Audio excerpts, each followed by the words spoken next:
12 வயது சிறுவன் எருசலேமிலே மத போதகர்களிடம் கேள்விகளை எழுப்புகிறார். கேள்விகளை எழுப்புவது என்பது அறிவாற்றலின் மிகச்சிறந்த பண்புகளில் ஒன்று. ஆகவே அதற்கு ஒரு துணிவு வேண்டும், அதற்கு ஒரு அறிவாற்றல் வேண்டும், அதற்கு ஒரு ஞானம் வேண்டும், அதற்கு ஒரு தன்னம்பிக்கை வேண்டும். காரணம், இயேசு நாசரேத் என்னும் கிராமத்திலிருந்து வந்தவர்.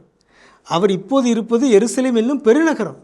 அந்த பெருநகரத்தில் உள்ள பெருமகான்கள், குருக்கள், மறைநூல் வல்லுநர்கள் அவர்கள் சொல்வதை இவர் புரிந்து கொள்கிறார். அவர்களிடம் கேள்விகள் எழுப்புகிறார். அவர்கள் கேட்ட கேள்விகளுக்கு பதில் சொல்கிறார். இதை பார்த்த எல்லோரும் மலைப்படைகிறார்கள்.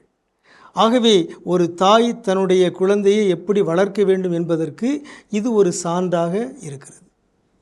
ஒவ்வொரு குழந்தையும் அறிவாற்றலோடு, தன்னம்பிக்கையோடு, மனத்துணிவோடு, கேள்விகளை எழுப்புகிற சுதந்திரத்தோடு வளர்க்கப்பட வேண்டும்.